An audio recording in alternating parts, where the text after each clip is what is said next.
Together we achieve victory over heart failure. Hello, ಎಲ್ಲರಿಗೂ ನಮಸ್ಕಾರ.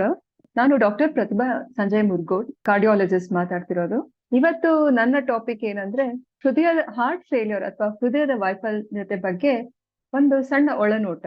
ಇವತ್ತು ನಾವು ಭಾರತೀಯರು ಹೋರಾಡಬೇಕಾಗಿರೋ ಯುದ್ಧ ಅಂದ್ರೆ ಸದ್ದಿಲ್ಲದೆ ಆಕ್ರಮಿಸ್ತಿರೋ ಅಸಂಕ್ರಾಮಿಕ ಕಾಯಿಲೆ, ಹಾರ್ಟ್ ಫೇಲ್ಯೂರ್ ಜೊತೆ, ಹೃದಯ ವೈಫಲ್ಯತೆ ಜೊತೆ. ಆಶ್ಚರ್ಯ ಏನಂದ್ರೆ, ನೀವು ವೆಸ್ಟರ್ನ್ ಪಾಪ್ಯುಲೇಷನ್ ಕಂಪೇರ್ ಮಾಡಿದ್ರೆ ಭಾರತದಲ್ಲಿ ಬಹಳಷ್ಟು ಜನ ಹಾರ್ಟ್ ಫೇಲ್ಯೂರ್ ಪೇಷಂಟ್ಸ್ ಯುವ ಪೀಳಿಗೆಯವರಾಗಿರ್ತಾರೆ. ಅಮೆರಿಕದಲ್ಲಿ ನೀವು ನೋಡಿದ್ರೆ ವಯಸ್ಸಾದವ್ರಿಗೆ ಹೆಚ್ಚು ಹಾರ್ಟ್ ಫೇಲ್ಯೂರ್ ಸಮಸ್ಯೆ ಇರುತ್ತೆ, ಆದ್ರೆ ನಮ್ಮಲ್ಲಿ ಸಣ್ಣ ವಯಸ್ಸಿನವ್ರಿಗೆ ಹಾರ್ಟ್ ಫೇಲ್ಯೂರ್ ಸ್ಟಾರ್ಟ್ ಆಗಿರುತ್ತೆ. 5 ಮುಖ್ಯ ಸಂಗತಿಗಳು ನಾವು ಹಾರ್ಟ್ ಫೇಲ್ಯೂರ್ ಬಗ್ಗೆ ತಿಳ್ಕೊಳ್ಳೋದಾದ್ರೆ, ಮೊದಲನೇದು, ನೀವು ಡಾಕ್ಟರ್ ಹತ್ರ ಹೋಗ್ತೀರಾ, ನಿಮ್ಗೆ ಡಾಕ್ಟರ್ ಹಾರ್ಟ್ ಫೇಲ್ಯೂರ್ ಇದೆ ಅಂತ ಹೇಳ್ತಾರೆ. ತಕ್ಷಣ ಯಾರಿಗೆ ಆಗ್ಲಿ ಭಯ ಆಗತ್ತೆ. ಹಾರ್ಟ್ ಫೇಲ್ಯೂರ್ ಅಂದ್ರೆ ಏನಪ್ಪಾ, ನನ್ ಜೀವನನೇ ಮುಗೀತು, ಇದೇ ಕೊನೆ ಅಂತ ಅನ್ಕೋತಾರೆ. ಹಾಗಿರೋದಿಲ್ಲ. ಹಾರ್ಟ್ ಫೇಲ್ಯೂರ್ ಅಂದ್ರೆ ಹಾರ್ಟಿನ ಪಂಪಿನ ಫೇಲ್ಯೂರ್ ಅಂತ. ಹಾರ್ಟ್ ಅಲ್ಲಿ ಸ್ನಾಯುಗಳಿರುತ್ತೆ, ಅಂದ್ರೆ ಮಸಲ್ ಇರುತ್ತೆ. ಮಸಲ್, ಹಾರ್ಟಿನ ಮಸಲ್ ವೀಕ್ ಆದಾಗ ಹಾರ್ಟ್ ಫೇಲ್ಯೂರ್ ಆಗತ್ತೆ. ಹಾರ್ಟ್ ನಮ್ಮ ದೇಹಕ್ಕೆ ಬ್ಲಡ್ ನ ಪಂಪ್ ಮಾಡಕ್ ಬೇಕು. ಬ್ಲಡ್, ರಕ್ತನ ಪ್ರತಿಯೊಂದು ದೇಹದ ಭಾಗಗಳಿಗೆ ಪಂಪ್ ಮಾಡ್ಲಿಕ್ಕೆ ಹಾರ್ಟ್ ತುಂಬಾ ಅವಶ್ಯಕತೆ. ಇದನ್ನ ಹೇಗ್ ಮೆಜರ್ ಮಾಡ್ತೀವಿ, ಹಾರ್ಟ್ ಪಂಪ್ ಹೇಗಿದೆ ಅಂತ? ನಾವು 2D ಎಕೋ ಸ್ಕ್ಯಾನ್ ಅಂತ ಮಾಡ್ತೀವಿ, 2D ಎಕೋ ಕಾರ್ಡಿಯೋಗ್ರಫಿ. ಅದು ಮಾಡಿದಾಗ ಹಾರ್ಟ್ ಎಜೆಕ್ಷನ್ ಫ್ರಾಕ್ಷನ್ ನಾರ್ಮಲ್ ಆಗಿ, ಹಾರ್ಟ್ ಅಲ್ಲಿ ನಾರ್ಮಲ್ ಆಗಿ ಎಜೆಕ್ಷನ್ ಫ್ರಾಕ್ಷನ್ 60-70% ಇರುತ್ತೆ.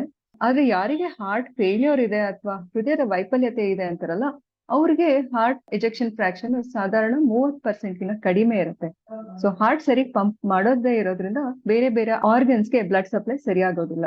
ನಮ್ಮಲ್ಲಿ ಯಾಕೆ ಇಷ್ಟು, ಅಂದ್ರೆ ಭಾರತೀಯರಲ್ಲಿ ಯುವ ಪೀಳಿಗೆಗೆ ಯಾಕೆ ಇಷ್ಟೊಂದು ಹಾರ್ಟಿನ ಸಮಸ್ಯೆ ಬರುತ್ತೆ?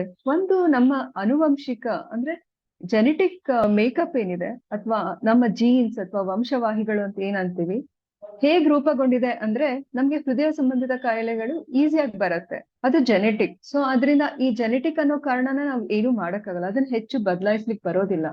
ಆದ್ರೆ ಬದಲಾಯಿಸುವಂತ, ನಮ್ಮಲ್ಲಿ ನಾವು ಇಂಪ್ರೂವ್ ಮಾಡ್ಕೊಳ್ಳೋದು ಅಥವಾ ಬೇರೆ ತೊಂದರೆ ತಗೊಳ್ದೇ ಇರುವಂತ ಕಾರಣಗಳಂದ್ರೆ ಶುಗರು, BP, ಒಬೇಸಿಟಿ, ಸ್ಥೂಲಕಾಯ, ಮತ್ತೆ ಧೂಮಪಾನ, ತಂಬಾಕು ಸೇವನೆ. ಇದೆಲ್ಲ ನಮ್ ಕೈಲಿದೆ. ನಾವು ಇದನ್ನ ಬರ್ದೇ ಇರೋ ಹಾಗೆ ನೋಡ್ಕೋಬಹುದು, ಅಥವಾ ಬಂದಾಗ ಸರಿಯಾದ ಟ್ರೀಟ್ಮೆಂಟ್ ತಗೊಂಡು ನಮ್ಮ ಹೃದಯನ ಕಾಪಾಡ್ಕೋಬಹುದು.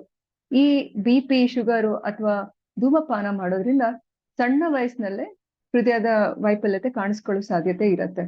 ಹೃದಯದ ವೈಫಲ್ಯತೆ ಆದಾಗ ಹೇಗ್ ಗೊತ್ತಾಗತ್ತೆ ನಿಮ್ಗೆ? ಏನ್ ಸಿಂಪ್ಟಮ್ಸ್ ಬರುತ್ತೆ ಅಂದ್ರೆ, ಸಾಧಾರಣ ಎಷ್ಟೊಂದ್ ಜನಕ್ಕೆ ಸುಸ್ತು, ಅಂದ್ರೆ ಏನು ಕಾರಣ ಇಲ್ಲದೆ ಸುಸ್ತಾಗೋದು, ಒಂದ್ ಸ್ವಲ್ಪ 4 ಹೆಜ್ಜೆ ಇಟ್ರೆ ಸುಸ್ತಾಗೋದು, ಅಥವಾ ಮನೆ ಕೆಲಸ ಮಾಡ್ತಾ ಮೊದ್ಲು ಚೆನ್ನಾಗಿದೆ ಈಗ ಸುಸ್ತಾಗತ್ತೆ ಅನ್ನೋದು, ಅಥವಾ ಹೃದಯದ ಬಡಿತ ಅಥವಾ ಹಾರ್ಟ್ ರೇಟ್ ಹೆಚ್ಚು ಕಡಿಮೆ ಆಗೋದು, ಊಟ ಸೇರದೆ ಇರೋದು, ಬಹಳಷ್ಟು ದಿನ ಗ್ರಾಜುವಲ್ ಆಗಿ ಊಟ ಸೇರದೆ ಇರೋದು, ಊಟ ನೋಡಿದ್ರೆ ವಾಕರಿಕೆ ಬಂದಂಗ ಆಗೋದು, ಸ್ವಲ್ಪ 4 ಹೆಜ್ಜೆ ಇಟ್ರು ಉಸಿರಾಡಕ್ ತೊಂದರೆ ಆಗೋದು.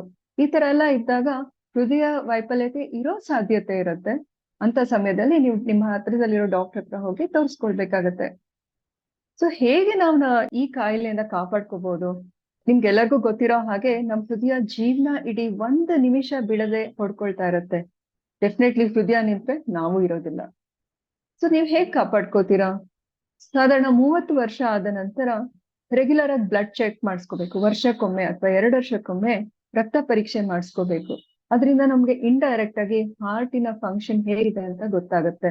ಹಾರ್ಟ್ ಅಲ್ಲಿ ತೊಂದರೆ ಇದೆ, ಅಕಸ್ಮಾತ್ ನಿಮ್ಗೆ ಡಾಕ್ಟರ್ ನಿಮ್ ಹಾರ್ಟ್ ಅಲ್ಲಿ ಯಾವುದೇ ರೀತಿ ತೊಂದರೆ ಇದೆ ಅಂದ್ರೆ, ನಿಮ್ಮ ಜೀವನ ಶೈಲಿ ಬದಲಾಯಿಸ್ಕೊಳ್ಳಿ, ನಿಮ್ಮ ಊಟದ ರೀತಿ ಬದಲಾಯಿಸ್ಕೊಳ್ಳಿ, ನಿಯಮಿತವಾದ ವ್ಯಾಯಾಮ ಮಾಡುದು, ಎವ್ರಿ ಡೇ ಅಂದ್ರೆ ಪ್ರತಿದಿನ ವ್ಯಾಯಾಮ ಮಾಡುದು ಡಾಕ್ಟರ್ ಹೇಳಿದ ಹಾಗೆ, ಮತ್ತೆ ಮಾನಸಿಕ ಒತ್ತಡದಿಂದ ಹೊರಬರಕ್ ಪ್ರಯತ್ನ ಮಾಡುದು. ಈಗ ಸಾಧಾರಣ ಮಾನಸಿಕ ಒತ್ತಡ ತುಂಬಾ ಕಾಮನ್ ಇದೆ ನಮ್ಮ ವರ್ಕ್, ನಮ್ ಲೈಫ್ ಸ್ಟೈಲ್ ಅದ್ರ ಮೇಲೆ. ಸೊ ಪ್ರಾಣಾಯಾಮ ಮಾಡೋದು ಅಥವಾ ಯೋಗ ಮಾಡೋದು, ಅಥವಾ ನಿಮ್ದೇ ಆದ ರೀತಿಯಲ್ಲಿ ಮಾನಸಿಕ ಒತ್ತಡದಿಂದ ಹೊರಗೆ ಬರಕ್ ಪ್ರಯತ್ನ ಮಾಡ್ಬೇಕು. ನಿಮ್ಗೆ ಸಾಧ್ಯ ಆಗಿಲ್ಲ ಅಂದ್ರೆ ಡಾಕ್ಟರ್ ಹೆಲ್ಪ್ ತಗೋಬೇಕು. ನೀವ್ ಯಾವ್ದೇ ಕಾರಣಕ್ಕೆ ಧೂಮಪಾನ ಅಥವಾ ಮದ್ಯಪಾನದಲ್ಲಿ ಮುಳುಗ್ ಹೋಗಿದ್ರೆ ದಯವಿಟ್ಟು ಹೊರಗ್ ಬನ್ನಿ. ನಿಮ್ಗೆ ಹೊರಗ್ ಬರ್ಲಿಕ್ಕೆ ಬಿಡ್ಲಿಕ್ಕೆ ಕಷ್ಟ ಆಯ್ತು ಅಂದ್ರೆ ಹೆಲ್ಪ್ ತಗೊಂಡು, ಡಾಕ್ಟರ್ನ ಹೆಲ್ಪ್ ತಗೊಂಡು ಇದನ್ನ ಬಿಡಕ್ ಪ್ರಯತ್ನ ಮಾಡ್ಬೇಕು. ಎಸ್ಪೆಷಲಿ ಧೂಮಪಾನ ಅಥವಾ ತಂಬಾಕು ಸೇವನೆ ಹಾರ್ಟಿಗೆ ಬಹಳಷ್ಟು ಡೇಂಜರಸ್. ಅದರಿಂದ ಹೆಚ್ಚು ಹಾರ್ಟ್ ಅಟ್ಯಾಕ್ಸ್ ಆಗುತ್ತೆ. ಹಾರ್ಟ್ ಅಟ್ಯಾಕ್ ಇಂದ ಇಂಡೈರೆಕ್ಟ್ ಆಗಿ ಹಾರ್ಟ್ ಪಂಪ್ ವೀಕ್ ಆಗುತ್ತೆ. ಹಾರ್ಟ್ ಫೇಲ್ಯೂರ್, ನಿಮ್ಗೆ ಡಾಕ್ಟರ್ ಹತ್ರ ಹೋಗ್ತೀರಾ, ಹಾರ್ಟ್ ಫೇಲ್ಯೂರ್ ಇದೆ ಅಂತ ಡಯಾಗ್ನೋಸ್ ಮಾಡಿದ್ದಾರೆ, ತುಂಬಾ ಗಾಬರಿ ಆಗ್ಬೇಡಿ. ಗಾಬರಿ ಆಗತ್ತೆ ಖಂಡಿತ. ಆದ್ರೆ ಬಹಳ ಯೋಚನೆ ಮಾಡ್ಬೇಡಿ. ಈಗ ಸೈನ್ಸ್ ತುಂಬಾ ಮುಂದುವರೆದಿದೆ. ಹಲವಾರು ಟ್ರೀಟ್ಮೆಂಟ್ ಆಪ್ಷನ್ಸ್ ಇದೆ.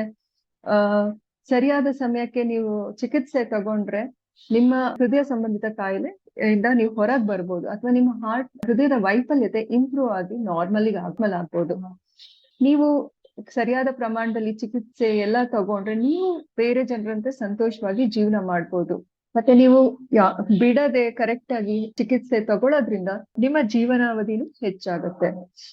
ಸಾಮಾನ್ಯವಾಗಿ ಅಕಸ್ಮಾತ್ ನೀವು ರೆಗ್ಯುಲರ್ ಮೆಡಿಸಿನ್ ಅಥವಾ ಟ್ಯಾಬ್ಲೆಟ್ ಇಂದ ಹಾರ್ಟ್ ಪಂಪ್ ಇಂಪ್ರೂವ್ ಆಗಿಲ್ಲ, ನಿಮ್ಮ ಹೃದಯ ವೈಫಲ್ಯತೆ ಸಿಂಪ್ಟಮ್ಸ್ ಹೋಗಿಲ್ಲ, ಅಥವಾ ಯಾವುದೇ ರೀತಿಲಿ ಇಂಪ್ರೂವ್ ಆಗಿಲ್ಲ ಅಂದ್ರೆ ಈಗ ಹಲವಾರು ಡಿವೈಸ್ ಗಳನ್ನ ಅಳವಡಿಸಬಹುದು. ಡಿವೈಸ್ ಅಂದ್ರೆ ಒಂದು ಸಣ್ಣ ಮೆಷಿನ್ ಇರುತ್ತೆ, ಅದನ್ನ ಹಾರ್ಟಿಗೆ ಅಳವಡಿಸಿದ್ರೆ ನಿಮ್ಮ ಹಾರ್ಟಿನ ಪಂಪ್ ಇಂಪ್ರೂವ್ ಆಗೋ ಸಾಧ್ಯತೆ ಇರುತ್ತೆ. ಫಾರ್ ಎಕ್ಸಾಂಪಲ್ CRTD ಅಂತಿರುತ್ತೆ, ಬೈವೆಂಟ್ರಿಕ್ಯುಲರ್ ಪೇಸಿಂಗ್, ICD, ಮತ್ತೆ ಯಾವುದೇ ಹಾರ್ಟ್ ಒಳಗಿರುವಂತ ವ್ಯಾಲ್ವ್ ಅಥವಾ ಬಾಗಿಲುಗಳಂತ ಏನಂತೀವಿ ಅದು ವೀಕ್ ಆದಾಗ ಅದ್ರ ರಿಪೇರ್ ಮಾಡೋದು, ಅಥವಾ ಹಾರ್ಟಿನ ರಕ್ತನಾಳ ಬಂದಾದಾಗ ಬೈಪಾಸ್ ಸರ್ಜರಿ ಅಥವಾ ಸ್ಟೆಂಟ್ ಅಳವಡಿಸೋದು, ಇದೆಲ್ಲ ಮಾಡೋದ್ರಿಂದ ಹಾರ್ಟಿನ ಪಂಪ್ ಇಂಪ್ರೂವ್ ಆಗೋ ಸಾಧ್ಯತೆ ಇರುತ್ತೆ.